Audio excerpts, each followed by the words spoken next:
After action reviews.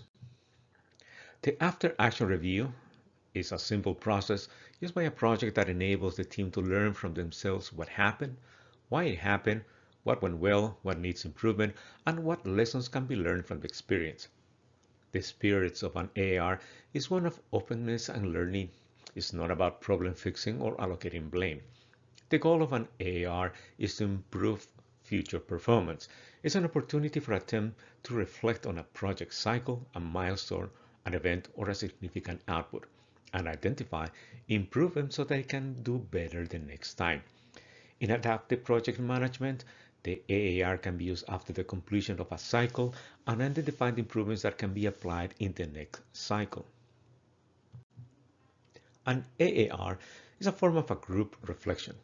Participants review what was intended, what actually happened, why it happened, and what was learned. One member of the group facilitates a session by capturing results on a flip chart or in a document. One key element for a successful AAR is that they should be carried out with an open spirit and no intent to blame. The best time to conduct the AAR is right after the end of a project cycle or major milestone to reveal what was learned, reassess the direction, and review both successes and challenges. The after action review is centered in 4 questions. What was expected to happen? What actually occurred? What went well or wrong, and why? And what can be improved and how? The first question, what was expected to happen?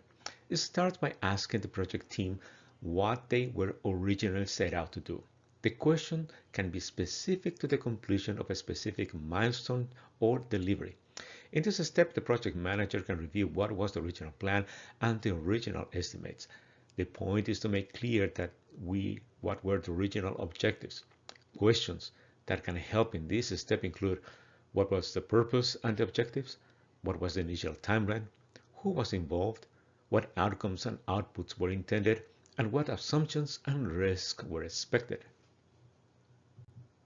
The next question, what actually occurred, is to focus on what happened without determining if that was good or bad. It is just a list of facts on the results of the planned actions and the establishment of those facts. The questions to facilitate this step include, were the objectives achieved? Was the timeline achieved? Were outcomes and outputs achieved as planned? Were the assumptions and risks as expected? In this step, the question aims to see what went right and why.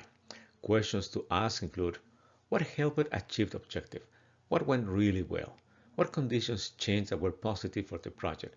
What opportunities were created? In the next step, the question aims to see what went wrong and why. Questions include, what hindered the achievement of the objective? What went wrong? What caused the problem? What conditions changed that were negative for the project? And what issues occurred? Finally, after a review of the previous steps, the team has the opportunity to identify what can be improved using the information and knowledge they have now. Questions to ask include, what could we have done better? What are we going to do differently in similar situations in the future to ensure success? And what would your advice be to future project teams based on your experience here? To be effective, the AARs should be carried out immediately to ensure that all participants are still available and their memories are fresh. Learning begins as the team compares the plan to what happened and determines the causes for the differences and identifies and discusses successes and shortfalls. Recording the key elements of an AAR facilitates sharing of the learning experiences within the team and provides the basis for broader learning in the organization. What makes an after-action review so powerful is that they can be applied across a wide spectrum of activities, from 2 individuals conducting a 5-minute AAR at the end of a short meeting to a day-long AAR held by a project team at the end of a large project. The best learning opportunities happen while the team is implementing and have the time to reflect on their actions.